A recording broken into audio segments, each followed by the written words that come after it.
Good morning, everybody. It is Roseann White from Live Fit in Scottsdale, Arizona, and I am delighted to spend this next half hour or so with you today to start a new series about doing Pilates on your vibration platform. So I want to welcome you all to this series. This is going to help you no matter what condition you are physically in, to give you more awareness, to create some different mindset to help you in every training session that you have on your vibration platform. So again, I want to welcome you. I have the chat box open, so if you want to ask questions, this is a great time to do it. This is actually going to be about 15 minutes, I'm going to say lecture, and 15 minutes or so of going through 5 of the fundamentals. And these 5 fundamentals are so important no matter what you're doing, whether you're sitting with your feet on the platform, whether you are standing on the platform, sitting on the platform, laying on the platform. Maybe you're not even on the platform. Maybe you're using some other Lifepro products. But when you learn how to work out in your Pilates body, how to live in your Pilates body, game changer. And I can only speak from over 25, 26 years of Pilates experience that it has saved my spine in so many ways. My previous career for 15 years, plus 5 years of art school, was over a drawing board. I had horrible posture, neck aches, back aches, so many things. And when I took my first Pilates class, I was like, wow, I need to know more of this. It was tough. So it is, and it should be, now I don't want to say tough where you can't do it, but it's intense. And when I get done training my clients, and I've been training in Pilates since 2002, they feel taller. They're a little fatigued, not only in their body, but their brains, because it takes so much thinking. So again, I'm going to start with a little bit of history, a little bit of what it is, what the benefits are, and the fundamentals. So this is a fundamental class. While I'm chatting, and yes, it's going to be a chatty one. It's not a workout, but there's going to be 3 more. Get on your vibration platform, have a seat, put your feet on your platform, and you can move along with me. But I'm not going to be really doing a workout. Okay, so again, I want to welcome you all. I'm not going to mess with technology. I'll share this later on our VIP group, so welcome, welcome. Now, a little bit about Pilates, just a bit. It was invented by Joseph H. Pilates way back in the 1900s, and it was known as the art of contrology as it relates to movement in the body, control. It requires concentration, mindfulness, and awareness, control, precise, deliberate movements to use the entire body. Even if you're doing a one-arm exercise, everything else is engaged. We're talking about centering in the core of the body. And I say this often to my clients and students. Think about cutting off your head, cutting off your arms, your legs. We're talking about your back, your hips, your butt, your abdominals, your chest, and your shoulders stable at your shoulders. So that's our core. And everyone asks me, oh, I want a stronger core. Well, you can do it by practicing your fundamentals, your 5 fundamentals every day. You can do Pilates. You don't need to take expensive classes or hire a trainer once you understand. Well, although it does help to have someone watch your body. I even use my own trainer. This method is all about precision, details, and execution. So every rep matters. I am not one of those trainers, and this is just me, that's like do 3 sets of 20. There are reasons for that, but in Pilates, your goal is to do anywhere from 5 to maybe 10 reps. The first couple reps, you understand what your body needs to do, and you implement those movements until you get to a point of fatigue. And yes, I have worked with my trainer, and after 4 reps, I'm like done.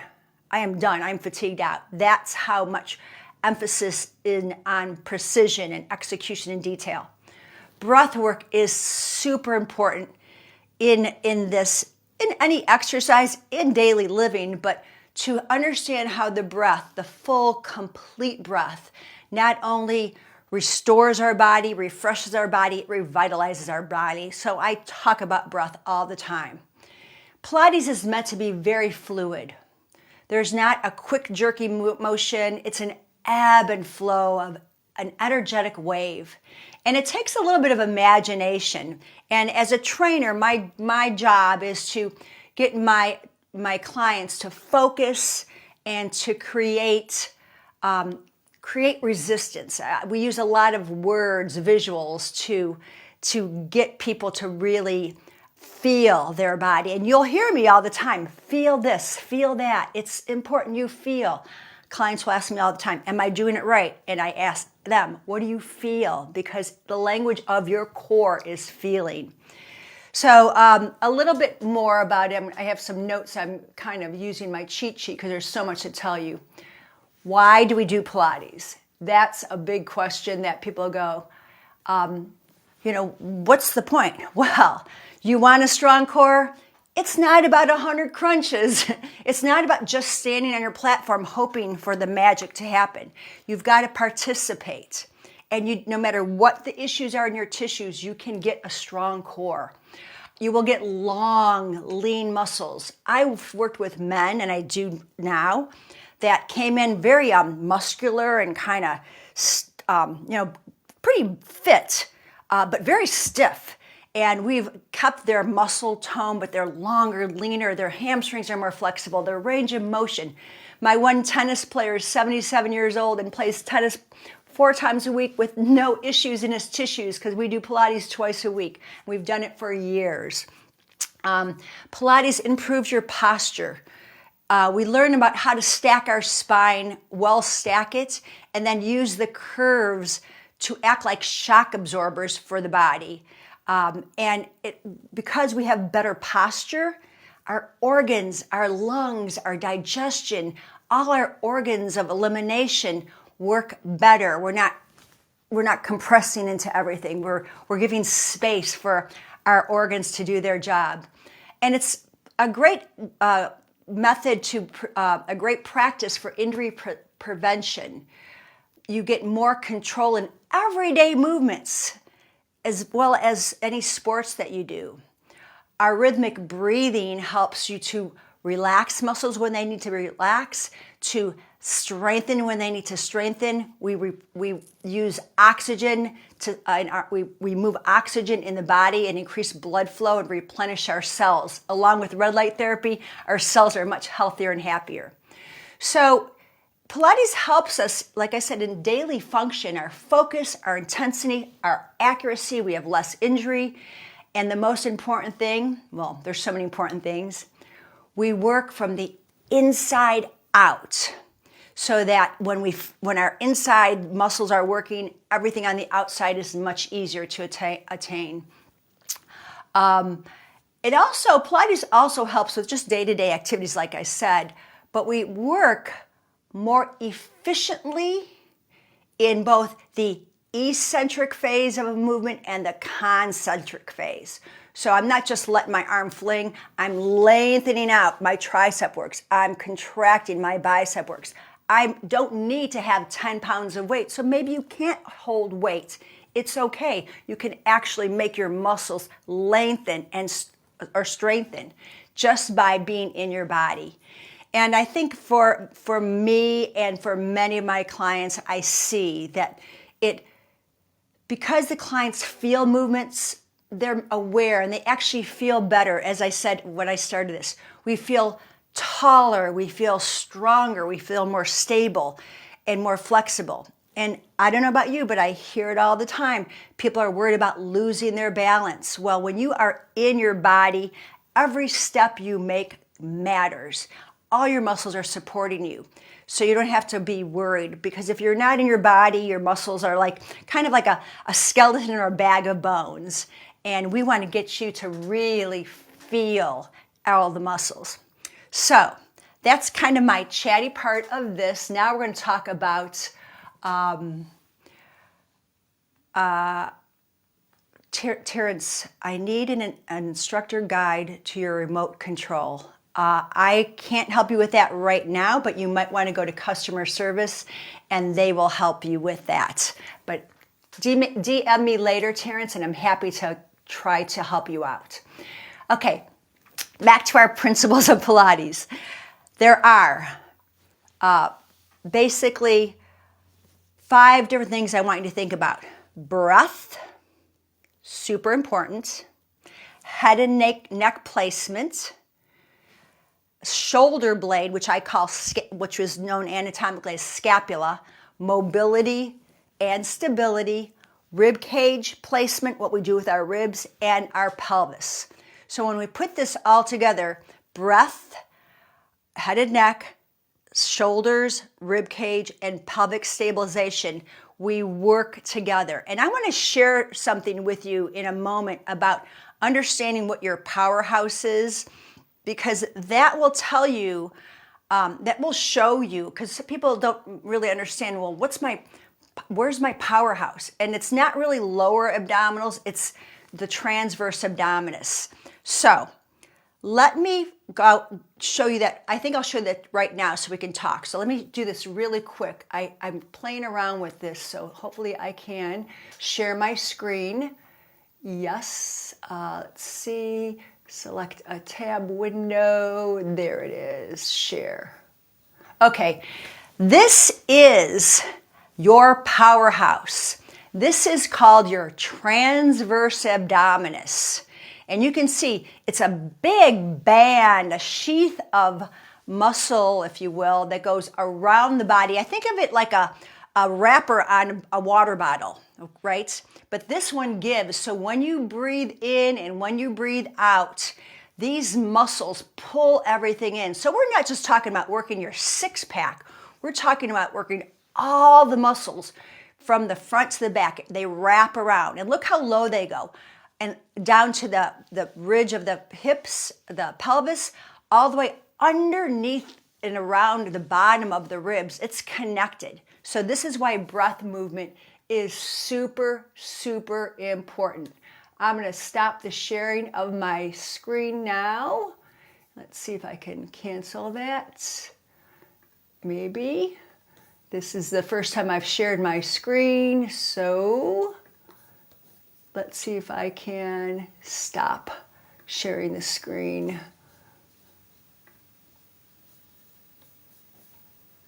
Okay, cancel. Let's go back to me.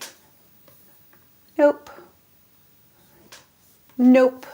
Hang in there, guys.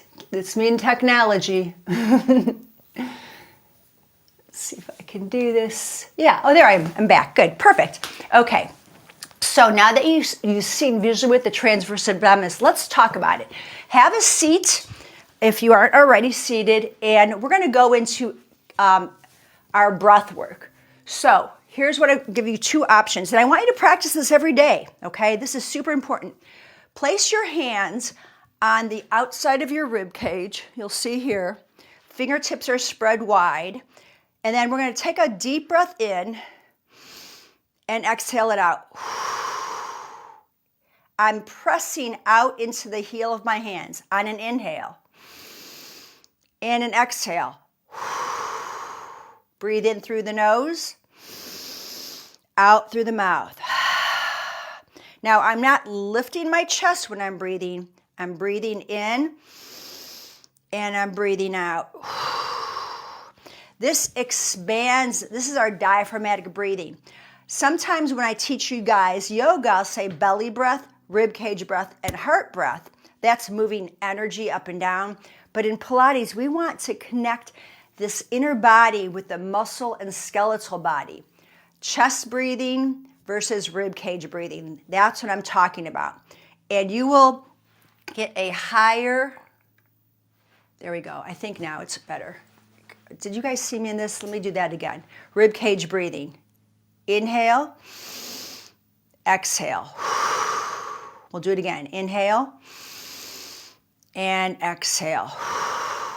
This kind of breathing, inhaling through the nose and exhaling through the mouth, offers you the highest oxygen consumption. Now, I also, with many of my clients, maybe for some reason this is uncomfortable for you, take a band, and this comes from one of our Lifepro products, and you can wrap it around your rib cage. I like the band because it's stretchier. Okay, I wrap it around my rib cage, and I'm just going to hold it just a little tight. So when I breathe in, I want to push out my ribs into the band. Exhale. And I'm going to bring this really close so you can see. Inhale. Exhale. Having that resistance gives me something to breathe into. So practice that all the time, because that's going to give you that, you're going to get out of the survival breath or the belly breath into diaphragmatic breathing. Now, with that in mind, we're going to go into head and neck placement. Posture is everything in daily life, but when I see my clients like this or like this, I know the rest of the spine is all out of alignment. So if I can get you to pull your chin in, lengthen the crown of the head, and I also will cue with taking a towel or a band behind the neck and gently pressing my neck back so that my ears are over my shoulders and my shoulders are my hips. If I start with my proper cervical alignment, neck alignment, then when I do my chin nods, I nod my chin down just a bit. I just nod down. I don't jam my chin into my chest. You can hear my voice changing. I want to take a fist and I nod. I just always nod. And my flexion, when I do my work, then comes, let me do it this way. My flexion comes from the top of my abdominals. I exhale and inhale. So you can sit here on your seat, on your platform, just doing a little chin nod and pulling up in the abdominals, feeling the rib cage pull in. And that way, instead of doing crunches where I'm nodding my chin, right, I'm getting my work from my thoracic spine. Okay? That's the top of our six pack. So I want to understand that I take all the tension out of the neck. And many of us, when we do ab crunches, or if you're doing Pilates hundreds, you'll say, oh man, my neck is killing me. Well, you're trying to use, this is an 8 to 10 pound bowling ball. I personally always use a little bit of assistance in my hands to hold my bowling ball when I do a thoracic crunch, because I want to feel my abs working. I don't want to worry about keeping my head up. Now, don't get me wrong. Other people, some people find thoracic crunch very easy to do and don't feel it in their neck. I'm not one of them. This is just my structure. I have other clients that easy peasy, but most of you may feel it in your neck. I don't want you to feel that. So when we do thoracic crunches on our platform, sitting up, we're going to just think about coming from the upper abdominals. I'm going to pull my ribs in. I want to engage my powerhouse. Now, that's our head and neck placement. So I always think that fist distance under the chin, or you can get a little soft, squishy ball or something so you don't jam your chin. And the next principle, we did breath work. We did head and neck placement is scapula, shoulder mobility and stability. And this one is huge for everybody. I see so many people, and it happens, kind of their shoulders nibble on their ears. So what I want you to be able to do is, let me sit here and do it. And do this with me right now. Keep your ears over your shoulders. You're going to feel the arm bones lift up, and I call this the shrug. And then feel your pinky fingers reach down to the floor. We're elevating the scapula, and we're depressing the scapula. We're lifting up, and we're lowering down. Inhale up, exhale down. So when I get that lift and lower, when I start doing movements, I'm not just lifting with my trap, right? I can keep my shoulder down and let my arm bone lift, not my neck muscle. Big difference, right? Lifting with a trap versus lifting with my arm. There's no tension in my neck. So we work on elevation and depression. Then we work on retraction and protraction. So if I'm going to show you from the side first. My arms are parallel. Imagine they're on a table, okay? I don't bend my elbows. I want to stretch my fingertips to the wall in front of me. I'm separating my shoulder blades and my spine is pushing away. And then I retract. I draw my shoulder blades in, and I kind of cue it like cracking a walnut. So I reach forward. I glide the scapula forward, and then I glide it back. From the back, it looks like this. I hope you can see it from the back with me.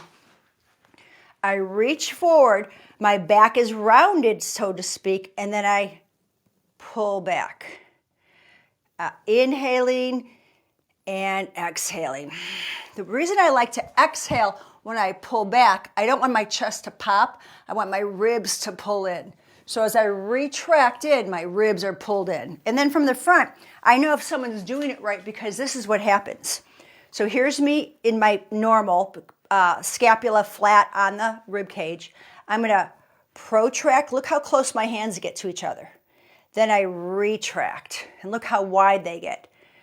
Protract and retract. I want you to practice these. Do about 5 to 8 reps of elevation and depression, protract and retract, so you can get this feeling of how your scapula, the scapula is like think of a piece of pizza. That's kind of how it's shaped. And you've got these 2 pieces of pizza on your back, lifting and lowering, coming in, coming out, coming in, coming out, lifting and lowering. When we can get that movement, then we get full circumduction. I protract, I elevate, I retract, I depress. So all those movements help me to get that full range of motion without getting in my neck, my head, my ribs are still anchored, and I can do both ranges with full mobility in my body and no pain whatsoever. That is the beauty of understanding how your shoulders work. Now, the next piece of this is rib cage placement. So I talked about how we breathe into the ribs, but what we want to make sure is that we're not lifting up and lowering the ribs. We're not puffing the ribs out. So I always think about my thumb going into my bottom rib, find your bottom rib, and then your middle finger finding your hip bone, this hip to hip bone ratio, okay? And then when we crunch, we close in, or I shouldn't say crunch, when we flex in, I flex and I can arch. I keep the ribs down and up. So that helps me with my lumbar and thoracic flexion to come over. I see a lot of cashew backing here, right? Just people that cannot sit up straight.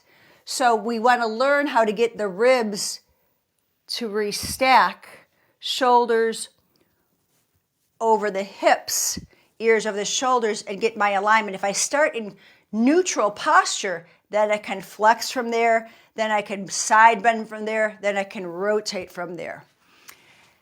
And then my last principle, and I have 4 minutes to talk about this, so then we'll wrap it up, is our pelvic mobility and stabilization. So your pelvis, you think about the hip bones that come all the way around to the tailbone, right?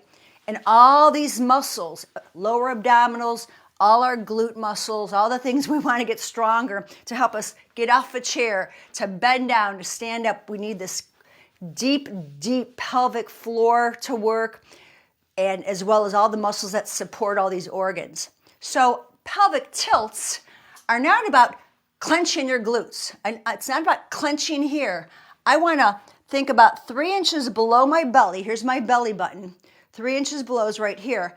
I want to be able to pull my pubic bone up and release it. Exhale and inhale. So sitting on a chair, you'll feel those big landmarks. Those are your sits bones, right? On an exhale, you pull the pubic bone in, or the belly button, I should say, and you'll hear the cue, you'll hear me cue, belly button to spine, and then release. I roll on the back of the sits bones and forward. Exhaling, I pull the ribs down and in, and inhaling to neutral.